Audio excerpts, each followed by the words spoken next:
My name is Steve Canale, ISA Certified Arborist. I want to take a few minutes today to talk about tree hazard identification. To put it in context, more specifically what we're talking about is hazard identification for a pre-climb inspection or job site evaluation for a work plan. Basically, I like to start my tree assessment with a broader picture of the tree and the work that's going to be done, taking into consideration the job site, the functions that we have to take care of, equipment placement, other hazards in the landscape, and things that we want to make sure that we don't disturb. So as I approach the tree from a distance, I'm looking at the general health. I'm evaluating the canopy. If it's summertime and there's green foliage, I'm looking for any foliage that's discolored, brown, different from the other foliage. I'm looking for obvious hazards in the drop zone, obvious hazards around the work site, as well as obvious hazards in the tree. We're going to walk through a few of those and take a look at them. As I'm approaching the tree, since I'm from a distance, I like to begin with an evaluation of the crown. Several things I look for initially. I'm looking for widowmakers in the tree.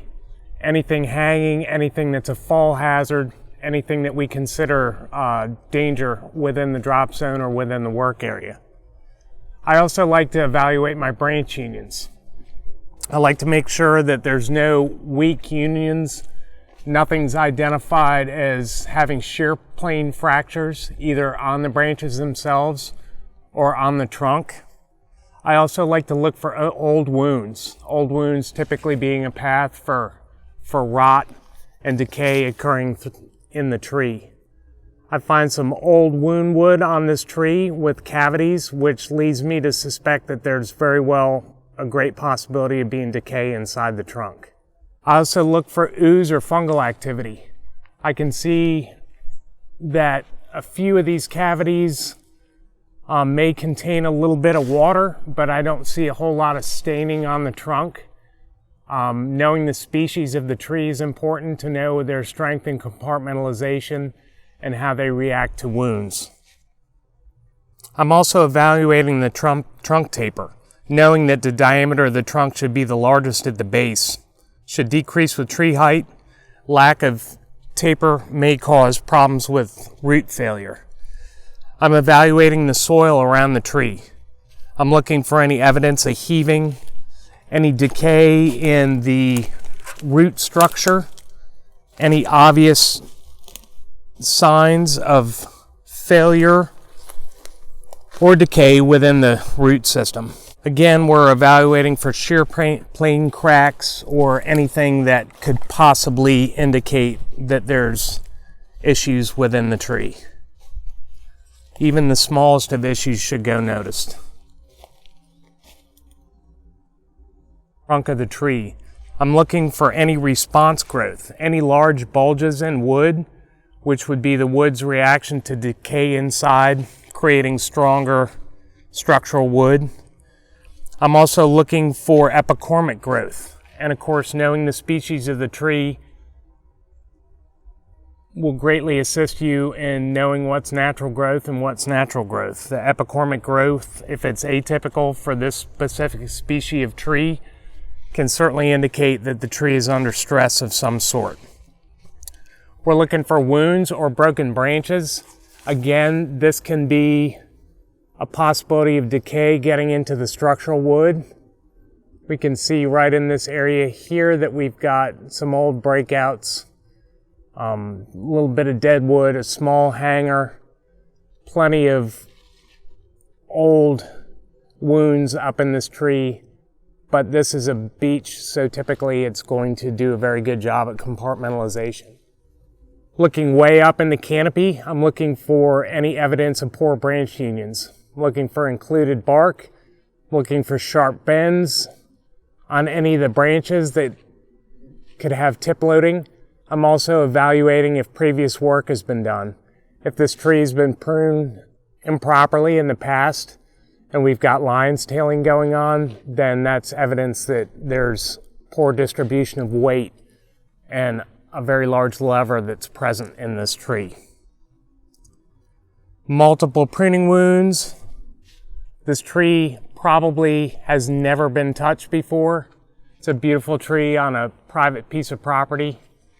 I don't see any old pruning wounds, and I don't see any evidence that the tree has been spiked before. Looking for any nesting holes. Be the same thing as openings in the tree with decay. Nesting holes could be critters that may not necessarily contribute to a safe work climb, as well as an increase in decay inside the tree. I do see one area of concern. It's very difficult to see in this lighting, but I do have some included bark and a main trunk union. See if we can move around to the other side and take a look at it, because of course our evaluation should be a 360-degree evaluation. From this side, we do see a little bit of what appears to be some included bark with a little bit of flare of the woody material below it. It's hard to tell. We'd have to continue our inspection in the canopy.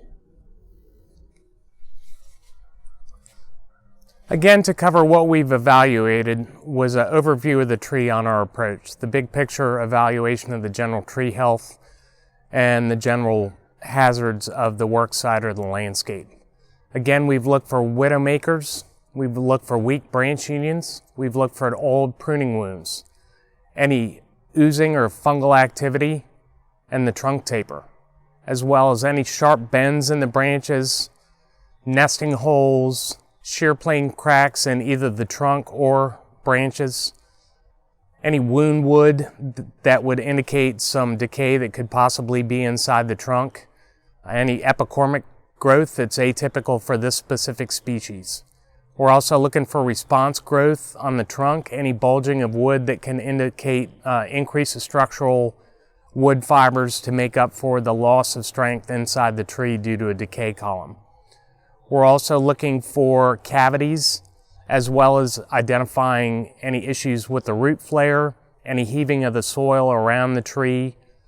And again, we're looking at the hazards around the job site. Are there other trees that are hung in? Are there problems that we're going to have to mitigate trying to get branches roped down to the ground or craned out?